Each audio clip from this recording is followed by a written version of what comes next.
আজিৰ এই ভিডিঅ' তোমালোকৰ লগত আলোচনা কৰিম HS স্কুটি 2025 বিষয়ে। অৰ্থাৎ হয়তো সকলোৱে গম পোৱা মই যোৱাকালি এটা ভিডিঅ' আপলোড কৰিছিলো যে তোমালোকৰ HS স্কুটিৰ ওপৰত যোৱাকালি কেবিনেট বৈঠকত বহুতো সিদ্ধান্ত গ্ৰহণ কৰিছে।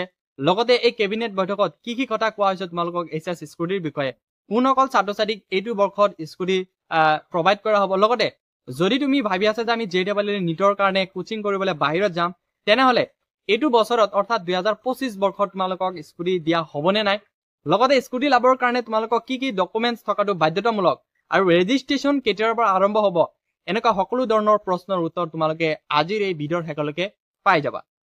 সো সেইকাৰণে ভিডিঅ'টো আৰম্ভ কৰাৰ আগতে তোমালোকক এটা সৰু ৰিকুৱেষ্ট, যদি তুমি এইটো চেনেলত প্ৰথমভাৱে আহিছা চেনেলটো সাবস্ক্ৰাইব কৰিবা, বেল আইকন টিপি অল কৰিবা যাতে এনেকুৱা ইনফৰমেটিভ ভিডিঅ' তোমালোকে অতি সোনকালে পাই যোৱা। সো বলক ভিডিঅ'টো আৰম্ভ কৰো।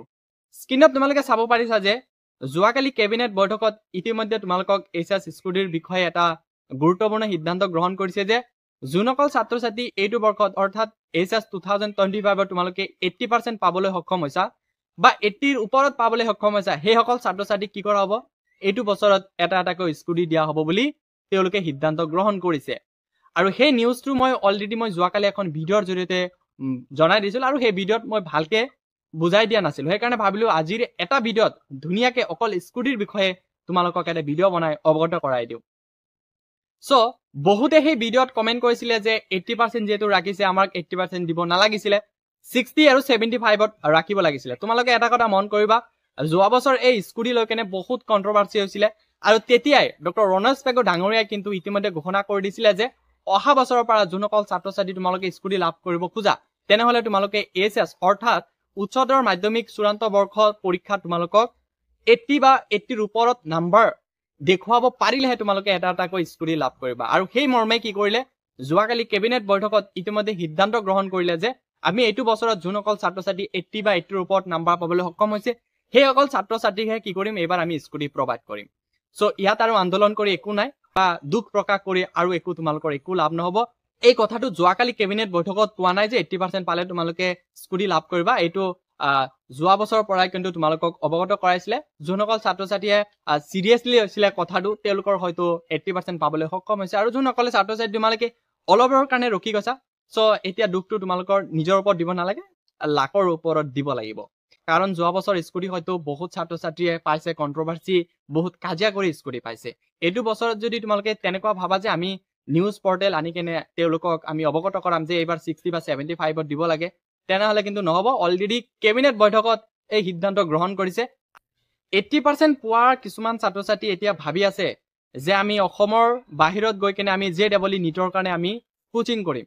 এটা কথা মন কৰিবা, যোৱা বছৰ কিন্তু এটা গাইডলাইনছ ওলাইছিলে যে যদি তোমালোকে স্কুটি পাবলৈ খোজা তেনেহলে অসমৰ যিকোনো কলেজ বা ইউনিভাৰ্চিটিত এনৰোল হ'ব লাগিব।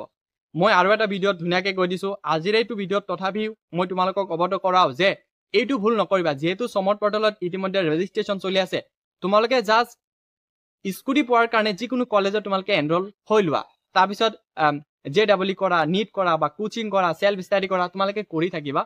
এইটো ভুল এইটো বৰ্ষত কিন্তু নকৰিবা। যদি তুমি 80% পাইছা আৰু পাই কেনেও কিন্তু তোমালোকক এটাকৈ স্কুটিৰ পৰা বঞ্চিত কৰাই দিব পাৰে।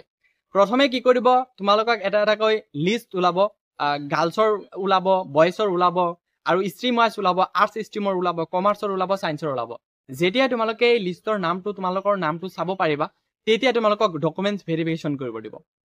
সো ডকুমেন্টছ ভেৰিফিকেশ্যনত তোমালোকক তেতিয়া মাতিব যে তোমালোকক কি কৰা আছে, ডিক্লাৰেশ্যন এটা দিয়া বা বনাফাইড চাৰ্টিফিকেট এটা দিয়া যে তুমি যিকোনো কলেজ বা ইউনিভাৰ্চিটিত এডমিশ্যন কৰিছা, এটা প্ৰুফ দিয়া বা এডমিশ্যন ৰিচিপ্ট দিয়া। তেতিয়া কিন্তু তোমালোকক এডমিশ্যন ৰিচিপ্ট, তোমালোকৰ কি হয় কলেজত গৈছা নে নাই, তেনেকুৱা কিন্তু তোমালোকক ফৰ্মেট এটা দিব লাগিব আৰু সেই ফৰ্মেটটো প্ৰিন্সিপালৰ সিগনেচাৰ থাকিব। প্ৰিন্সিপালৰ সিগনেচাৰ লৈ কেনে বনাফাইড চাৰ্টিফিকেটটো তোমালোকে ভেৰিফিকেশ্যন কৰিব লাগিব। ভেৰিফিকেশ্যন কৰাৰ পিছতহে তোমালোকৰ কি হ'ব, স্কুটি দিয়া হ'ব। আকৌ এবাৰ কৈছো, যদি ভাবি আছে যে আমি বাহিৰত যাম, বাহিৰত যাবা, কিন্তু অসমৰ যিকোনো কলেজ বা ইউনিভাৰ্চিটি তোমালোকে এনৰোল হৈ ল'বা। বাকী ডকুমেন্টছৰ ভিতৰত একো ধৰণৰ ডকুমেন্টছ এনেকুৱা ইম্পৰ্টেণ্ট ডকুমেন্টছ নালাগে।